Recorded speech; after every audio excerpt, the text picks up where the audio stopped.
What do you do if you're approaching retirement and you don't have any money? Now, there's no judgment here. You may have been in a position where you were not earning enough and couldn't put money away, or life threw you a few curveballs along the way and actually you had accumulated some money, but it went to other places. But we need to deal with that and try to put you in a position where you can be the best you can be in the next chapter. And there are 5 things you absolutely, positively must do right now. But before we get there, subscribe to our channel and hit the notifications bell so you'll be alerted to when we post new videos. I've always believed that you've worked hard for it, right? And that you really should enjoy this next chapter of life. But along the way, we've all had different journeys. I have a good friend of mine who tells me that, Mark, everybody has a story, right? I mean, you can look at that person, across the street, in the school, on the golf course, wherever it is you're going, and say, oh, they must really have it good. Look at him, he looks so happy. But the reality is, we all have to go or endure something along the way. And for some of us, it may impact the amount of money that we actually have as we head into retirement. But the most important message that I can share with you right now is money is not the driving force behind happiness. Our industry has done a lousy job by just only focusing primarily on how much money you have, and therefore, if you have more money, you will be happier. But we know that's not the case, right? I can't tell you in my over 3 decades of experience in this business and 6 decades in life, how I've seen people who really have had difficulties during the journey and been unable to amass money, who have been able to truly enjoy what they have right now, what's around them, their family, their livelihood, whatever lifestyle they choose to lead. And they do it well, and they're happy, and they're fulfilled. And that really has to be the message. And what I want to focus on today, something that our industry doesn't focus on a lot, is not those of you who have a lot of money, but those of you who don't.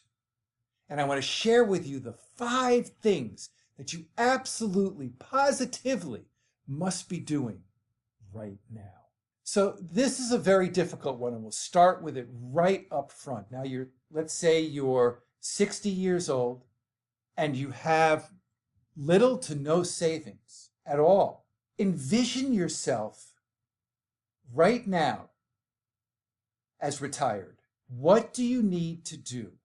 If you have Social Security coming in, hopefully, right? But nothing else, very little income coming in, then the number one thing you really need to take a look at is cutting back on your spending. Or the other way to look at it is, because many are encumbered with debt, be able to really take a good hard look at what debt you have right now, and possibly how to manage it a little bit better. I've seen over and over again those who have credit card balances that are high, $10, $20, $50, $70,000 of credit card balances, where when they managed it a little bit better, or found one of these debt negotiation companies that were out there, that they delegated the management of that debt to them and saved them hundreds, if not $1,000 a month in cash outflow. So it's really going to be important to be very, very honest with yourself. What's the difference between what you need and what you want? What are you spending on? And what is the debt that you're incurred, and how are you managing it? Because I truly do believe that if you go about it and really do it bit by bit, not, trying to solve for peace on earth right away, but just trying to make minor achievements, minor wins along the way, that you can really make a major improvement in your cash flow and how you feel about it as you go to retirement. The number 2 item that you need to take a look at is to try to build some reserves. Now, in our industry, we talk about how millennials, their emergency reserve is their credit card availability or their limit. That's not what I'm talking about here. I'm talking about actually having emergency reserves, money in the bank or under the mattress or wherever you keep it, because it's a benefit really of twofold. One, that you have the money in the event that something happens. And 2, when you do have that feeling, it gives you more of a sleep at night feeling that it's okay that if something happens. Now, a recent study came out that showed that those in the workplace 50% of those who were in the workplace have less than $400 in emergency reserves. Or in other words, a simple flat tire could upend their entire financial life. You don't want to be put in that position. So starting now, if you're 60, and let's say you're not going to retire till age 65, 66, 67, do a little bit at a time. Put a little piece of money away towards those reserves. We talked about debt first.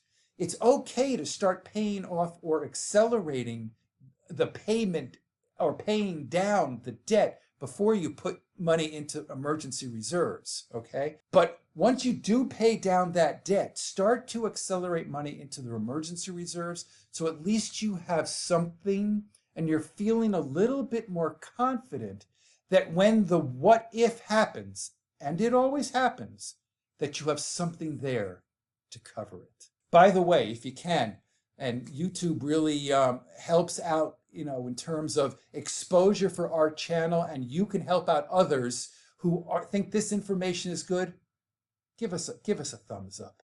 Okay? Item number 3, which is really absolutely important that you understand this. So, in previous generations, age 65 was the date that we retired, right? But now we're living longer. The world has changed. And unless you're in a position where you're being forced out at some retirement age, 65, 66. My best friend was just told he had to retire from the accounting job as a partner there because in their bylaws, they had to retire at the age of 66. I can't tell you if that's right or wrong. It's just what they did. But he was forced into retirement. Others may be forced into retirement as well. But if you have the ability to work longer, then you should. Because if you're thinking about retirement at age 65 or 66, you will not get as much of a Social Security. Let's say you go to retire at 65 or 66, and then you're going to rely upon Social Security. You'll get more Social Security at age 70. I'll get to this number in just a minute. But you'll get more Social Security at 70 than you would at 65 or 66 or 67. So why not work more? Why not delay, put off the need to draw down on whatever assets you have or start to take Social Security at a lower level? Why not build up your reserves more, work a few more years, help to cut back that spending that you have and put yourself in a position where you would have more success and enjoy the journey a little bit more when you retire a little bit later. The fourth must is do not retire before the age of 65, before you're eligible for Medicare, because health insurance is so expensive before then if you're not working. I have some friends right now who are paying upwards of almost $2,000 a month for health insurance, just waiting to get on Medicare. Stick it out to at least age 65, because health insurance, you don't want to be without it, and you don't want to be paying for it if it's that expensive. Medicare is a wonderful coverage, not costing a lot of money. So at the very, very least, make it to age 65 or when you're eligible for Medicare in order to retire. The fifth and last point here, and it's really important, And I think now that we're living longer and things are changing right in front of our eyes, that you need to redefine retirement. What do I mean by that? Now, AARP did a study, and they showed that a majority of people who were looking to retire at the normal age, call it 65, 66, 67, were not able to. They were deferring it. And the number one reason was finances. So if you find yourself in this boat here, you're not alone. There's a lot of people here, but I want to give you that guidance so you can make it a little bit easier on yourself. Let me give you some numbers, if you will. Let's say, for example, that you're earning $45,000 a year.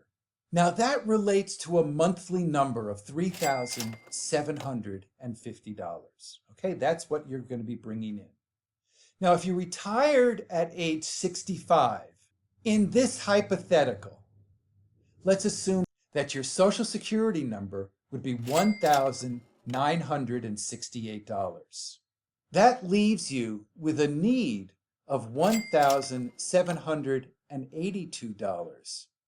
That's the very basic number that you're going to need to bring in above Social Security if you retired at age 65. Now, I mentioned earlier that if you delayed your taking your Social Security benefit till 70, and we have a number of videos here that deal with this very specific question. I want you to go look at those if you have questions about this. But if you waited to age 70, under this scenario, your Social Security would be about $2,440, or almost $500 more if you waited a few more years to take Social Security. So think about this for a moment. If we're living longer and our health is okay, we were thinking about maybe retiring at age 65, maybe we hold it off for 5 years, build our reserves, increase our Social Security number 5 years later by an extra $500 a month, that would certainly be very impactful for us from a financial perspective. But regardless, you have two choices here, okay? If you retire at age 65 or 66, call it whatever you want, you can either drastically cut back on the money that you're going to be spending because you had that need of $1,700. You were short that money, so you need to drop your expenditures, right? That's not a happy place to be. Or you can continue to work where you are, but if you don't like what you're doing, then the other choice is to go find some passion of yours, some hobby of yours that you truly enjoy. Let's say you're a handyman. Maybe you go on Angie's List. Or let's say you're good at technology. You can go on Fiverr, and you can, or be a consultant. You could go on a digital platform like the Fiverr or the Upwork and get some earned income somewhere else. You may go to Lowe's or Home Depot and work for 20 or 25 hours a week to make up for the difference. Retirement is going to be different now for those who do not have the money, because we are living longer and we have to adjust the way that we think about things so that we can put ourselves in a place where we can truly enjoy the journey, even though we don't have, or we have not accumulated lots of money. Because the goal here really isn't the accumulation of money, but the enjoyment of the journey. And if you want to learn more about some of the mistakes to avoid when you go into retirement, check out our playlist.